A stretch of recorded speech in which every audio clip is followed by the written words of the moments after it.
¿Y los autocinemas, tú por qué volvieron a aparecer y ya los quitaron? Sí, de hecho hay un autocinema en Miguel Ángel de Quevedo. Me parece que es el único que está funcionando y que lo que trataron de hacer ahí es como recuperar estas películas de los años 50, 60, de ese estilo, para atraer a un público más bien joven.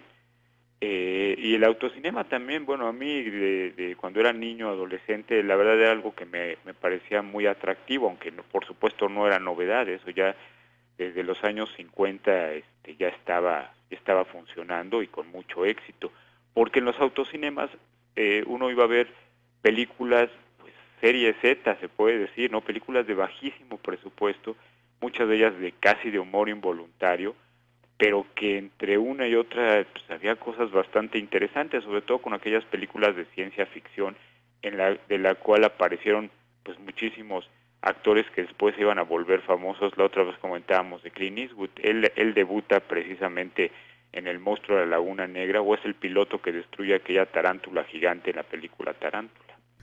Bueno, nos quejamos del sonido, nos quejamos del volumen muy alto, nos quejamos del aire acondicionado, que no nos vamos a quejar de que la película la anuncian a las 5 de la tarde y empieza a las 5:30 porque te pasan un choricero de comerciales.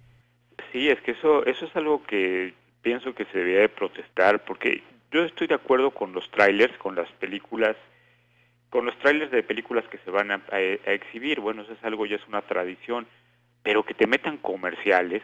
luego hasta de política, oye, no tienen abuela. Sí, eso ya, bueno, pero lo que sí me ha llamado la atención es que de un tiempo para acá, cada vez que aparecen estos muchachitos, entre comillas, por este partido, ya el público les chifla, dice cosas, y sí, algunas incluso muy fuertes, ¿no?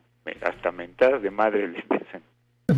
¿No, no te acuerdas que un tiempo la presidencia de la República prohibió que pasaran imágenes de eventos oficiales precisamente por eso? ¿No, tú no estabas en aquel tiempo ya maduro para sopesarlo?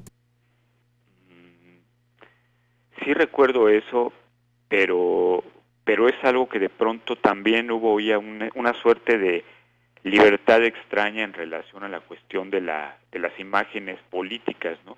Incluso tú recordarás, Héctor, que antes muchísimas películas extranjeras no se exhibieron en México, no se exhibían porque si había un elemento que podía molestar, salía afuera. Antes me acuerdo que estaba prohibido que aparecieran soldados o la bandera mexicana no se podía mostrar a la cámara. Sí. Bueno, en Gigante hay toda una escena que fue censurada cuando finalmente llegó a México, que es la del enfrentamiento en un restaurante entre Rock Hudson y unos racistas. Y, ¿Recuerdas eso? exacto, entonces esta imagen de la política antes, no, ahora ya es totalmente, ya se volvió como glamour, incluso hasta humor, ¿no? El hecho de que estas personas de la televisión hablen a favor de un partido político, pues me parece totalmente ridículo y fuera de lugar, pero así es. Lo que es una aberración es que sean actores los que escenifiquen, por ejemplo, reclamos populares, que no dejan entrar al niño a la escuela, pero son actores. Sí, exacto. Eso no es un hecho real, no es un caso real de una persona, entonces no puede presentarse eso como propaganda real. Sí, en realidad es como si estuviéramos viendo ahí la Rosa de Guadalupe con la política mexicana. Y eso sí es bastante lastimoso y a mí sí me molesta mucho. Finalmente creo que con comerciales o sin comerciales el cine ha dejado mucho que desear, Sí, con actuaciones preparadas como la de esta propaganda política o no. No hay mucho en este país que hable de creatividad, que hable de ingenio, que hable de apoyo a todas estas manifestaciones. Y entonces, ¿a quién haces responsable? ¿A los talentosos de la publicidad? ¿A los productores? ¿A quién? Pues ahí definitivamente yo creo que mucho tiene que ver con la política de exhibición en nuestro país, porque, bueno, volvemos a lo mismo, o sea, el cine que es el que debe de llegar no llega, o sea, yo lo veo, me parece que lo mejor que se está haciendo en el caso de México son los documentales. Realmente hay documentales muy críticos, muy atractivos, muy interesantes, incluso documentales que pueden llegar a convertirse en cintas muy comerciales. Ahí está el caso de Presunto Culpable, y son las películas que no llegan, son las cintas que realmente sí están proponiendo casos reales y no se ven. Yo, por tu opinión, no fui a ver De Panzazo, que se supone que es un documental, y tú decías que fue un fracaso rotundo para pantallas de grandes cines. Pues sí, de hecho fue una película que más bien la sostuvieron entre los exhibidores y también, pues, con el apoyo de Televisa. Pero lo que sucedía con De Panzazo era que era una historia que a final de cuentas se supone que debería de plantear el problema de la educación y por qué los niños no están aprendiendo y por qué no están avanzando, y te mostraban cifras, etcétera, pero en realidad la película no atacaba el problema principal. Por ejemplo, uno de ellos es la cuestión tanto de la tecnología como de los medios, como la televisión, cómo tiene atontados también a los estudiantes, y también la tecnología, y eso no se trataba, no se hablaba de eso, y en cambio nos echamos media hora de ver cómo Loret de Mola iba y preguntaba que por qué no le podían decir cuántos maestros había en México. O sea, una cosa tan absurda, que hay miles y miles de maestros que a lo mejor no tienen el grado de maestros, no son maestros porque fueron a la escuela a tomar clases para convertirse en maestros, pero que son verdaderos maestros, por ejemplo, ¿no? Oye, Rafa, finalmente yo cuando vi esta película quedé con el sabor de que era una crítica al sistema, pero más bien a nivel de denuncia que los padres de familia no necesitan tener, porque para mi gusto también omitieron un dato importantísimo, que es el reflejo de la pobreza y es una de las causas de la bajo nivel de aprendizaje, y es la desnutrición. Hay estudios muy serios al respecto, en donde la desnutrición impide que el niño aprenda.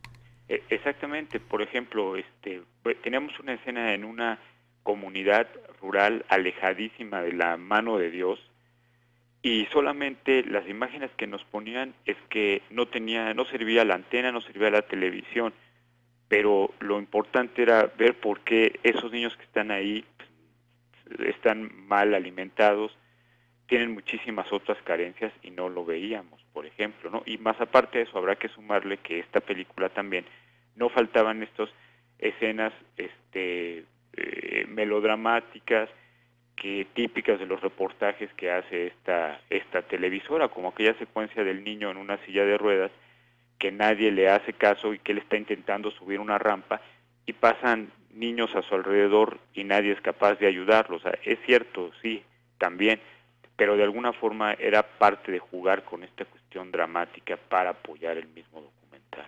La desnutrición, la distancia que existe en algunos municipios, en algunas rancherías, que si lo ves en el aquí y en el ahora, es el mismo problema de algunos de los maestros rurales que se niegan a esta evaluación, en donde la diversidad de las lenguas, la distancia y la no preparación normal de estos maestros es lo mismo que viven los niños, exactamente los mismos, y esos son sus monitores, estos maestros. Entonces el problema no se limita a la falta de mesabancos, de baños en buenas condiciones, la deserción de los maestros, el alcoholismo, la mala preparación de algunos de estos.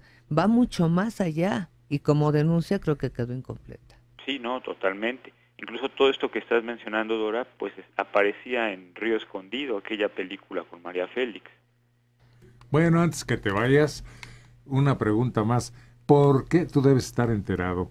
¿Por qué ya no llega como antes el cine italiano, el cine francés, el cine brasileño, el cine español?